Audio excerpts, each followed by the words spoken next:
It is the first day of spring, March the 20th, 2017, and it's almost 90 degrees here in Texas. What? If you don't know about Texas weather, it's probably going to be 40 tomorrow, but that's the way it goes.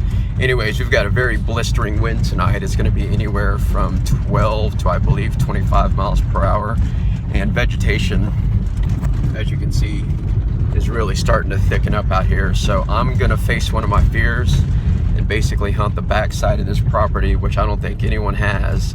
It's going to be really thick stuff, even though we're just now getting into spring. I usually don't hunt with a sidearm, but ever since I saw that big boar down there in this property, I'm carrying the Glock tonight. So I don't know if I'll see that big boy, but I'm going to try to get on some piggies. If not, get some varmints and hopefully a coyote, maybe a bobcat. Let's kill us a pig. Happy spring. This area that I'm hunting is in the general area where I saw that large boar. During the daytime, I saw two trails where it seemed like a lot of animals have been crossing recently. I spent the sunset watching these deer play at about 100 to 150 yards.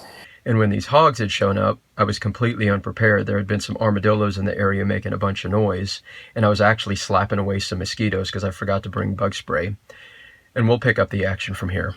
This first shot dispatched the sow.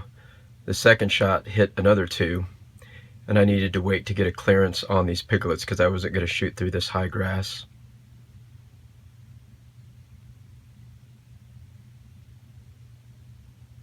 This was a hit. As you can see the mark there, dispatched, and I needed them to bundle up. Hit another two, dispatch this one, dispatch that hog, though I was unable to find that one later on, and I finally took a shot on this last runner. It was already injured though, that's why it was moving so slow. And finally this one was still moving a little bit, so I went ahead and shot it one last time.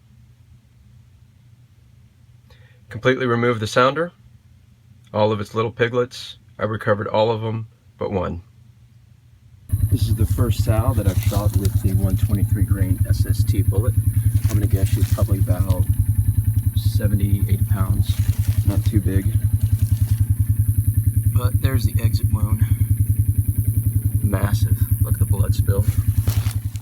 My last hunt of the night, I went to one of my favorite areas called the Four-Way. As soon as I got there, I saw this really large owl scanning the field looking for some field mice or something to eat. I had about 2 hours left to hunt, and it was really interesting watching nature respond to the spring. There were a lot of mice, and I mean a lot of mice, work in the area. There was also a couple of raccoons that I really didn't get an opportunity to get a shot off.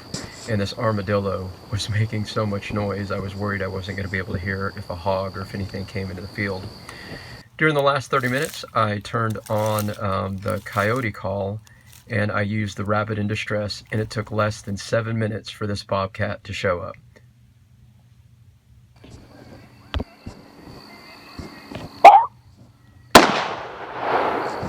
This first shot was definitely fatal, but I went ahead and tried to dispatch this bobcat as quickly as possible. I was amazed because the next two shots were actually into the head, and finally he passed away.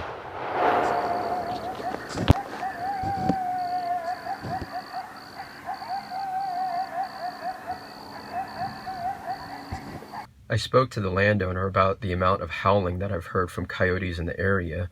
So for the next few hunts, he wants me to specifically target coyotes, bobcats, raccoons, and skunks to help alleviate the decline in the turkey population that he has had on his property. So stay tuned for my next adventure in Grayson County.